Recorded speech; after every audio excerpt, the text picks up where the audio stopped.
श्रीमन्नारायण नारायण हरि हरि।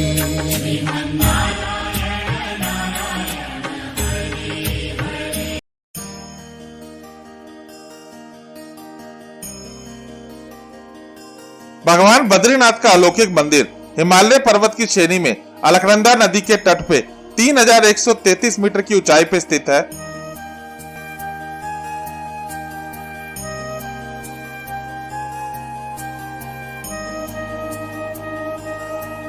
नर और नारायण पहाड़ के बीच में कस्तूरी शैली में बना यह मंदिर बहुत ही खूबसूरत दिखाई देता है।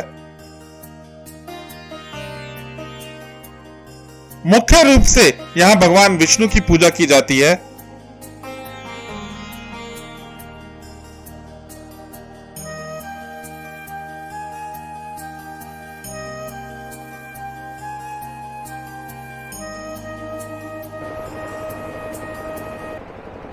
कहते हैं चार धाम की यात्रा ईश्वर की सबसे महान प्रार्थना है और चारों धाम में सबसे श्रेष्ठ है बद्रीनाथ, जहां अलकनंदा के तट पे स्वयं श्री नारायण विराजमान है। नमस्कार दोस्तों, मेरा नाम है अभिषेक और भारत के अलौकिक मंदिरों की यात्रा में हम आ चुके हैं बद्रीनाथ धाम। जय बद्री विशाल। दोस्तों, इसमें कोई संदेह नहीं है कि यह पावन भूमि ही पृथ्वी का बेकुंड है। मानव जीवन का अंतिम लक्ष्य है मोक्ष, और इस धरती पे चार धामों में से बद्रीनाथ ही वो मोक्ष धाम है जहां से अंतिम लक्ष्य जीवन का प्राप्त होता है।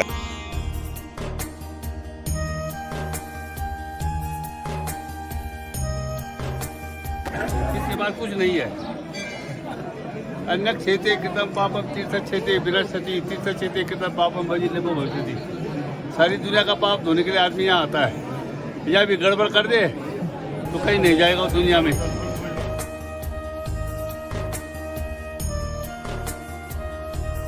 बद्री विशाल।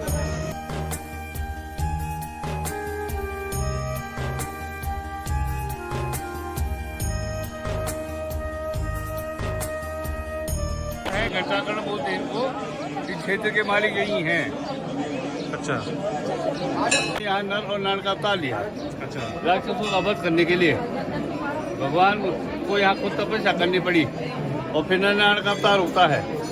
और लक्ष्मी जी ने बेर का पेड़, बद्री माने बेर का पेड़ बनकर भगवान की सेवा की। ये लक्ष्मी जी के नाम पे धाम है? अच्छा। क्योंकि ये जो मंदिर है, ये जो था ना द्वापर में, शंकराचार्य जी ने इस मंदिर को बनाया। वो केरल के थे, इसलिए तब से यहाँ पे रावल जो है दक्षिण भारत के होंगे।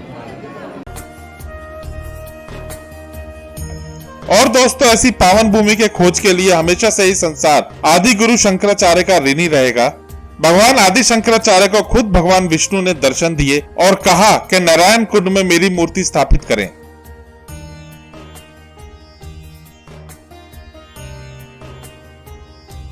ऐसा माना जाता है कि नारायण के प्रथम भक्त नारद मुनि ने यही तपस्या की थी और भगवान विष्णु की कृपा से उन्हें यही मोक्ष प्राप्त हुआ था। युग बदला, मान्यताएं बदली, लेकिन बद्रीनाथ जी के दर्शन से मोक्ष मिलने की मान्यताएं अभी तक वैसे की वैसी ही है।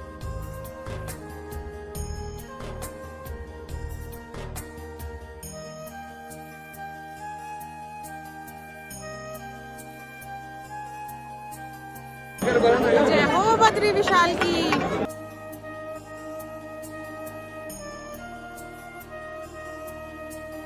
यह तप्त कुंड पंचशिला का मध्य है।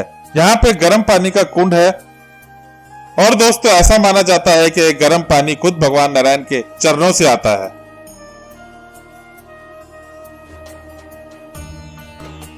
यहाँ बद्रीनाथ में तापमान हमेशा 9 से 10 डिग्री सेल्सियस रहता है। यहाँ उपस्थित तप्त कुंड का तापमान औसतन 60 डिग्री सेल्सियस रहता है।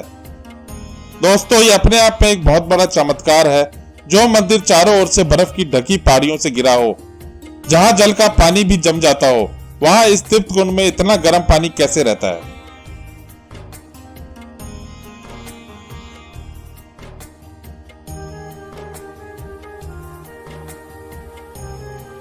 यहाँ बद्रीनाथ धाम पे इतना अलौकिक मंजर है, इतना अद्भुत नज़ारा है कि एक तरफ तो है माँ अलकनंदा जिनका पानी इतना ठंडा है कि हाथ नहीं लगाया जा रहा, और दूसरी तरफ है तप्त कुंड जहाँ का पानी इतना गर्म है कि उंगली भी नहीं लगाई जा रही।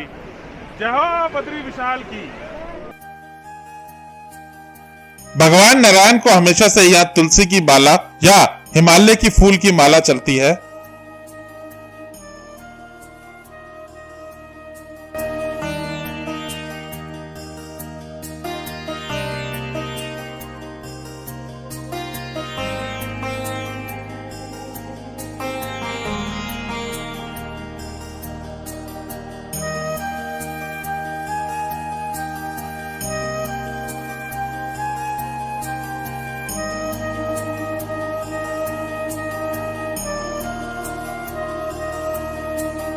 कहते हैं कि अलकनंदा के इस तट पे एक बार भगवान शिव और मां पार्वती भ्रमण कर रहे थे, तभी उन्हें इस शिला पे एक बालक रोते हुए मिला। मां पार्वती ने बहुत ही स्नेह के साथ उस बालक को अपनी गोद में उठाया और एक गुफा में बिठा दिया। उसके बाद भगवान शंकर और मां पार्वती स्नान करने चले गए। जब वो लौट के आए तो गुफा में से आवाज आ रही थी, मैं नारायण हूं और मेरे को ये स्थान भा गया है। आप और मां पार्वती अगर आज्ञा दे तो मैं यहीं पर ही बस जाना चाहता हूं। तभी से स्थान भगवान नारायण का स्थान बन गया और भगवान नारायण ने यहाँ तपस्या शुरू कर दी। तप के दौरान एक बार यहाँ अत्यधिक हिमपात हुआ, जिससे भगवान विष्णु पूरी तरह से सफेद बर्फ की चादर से ढक गए।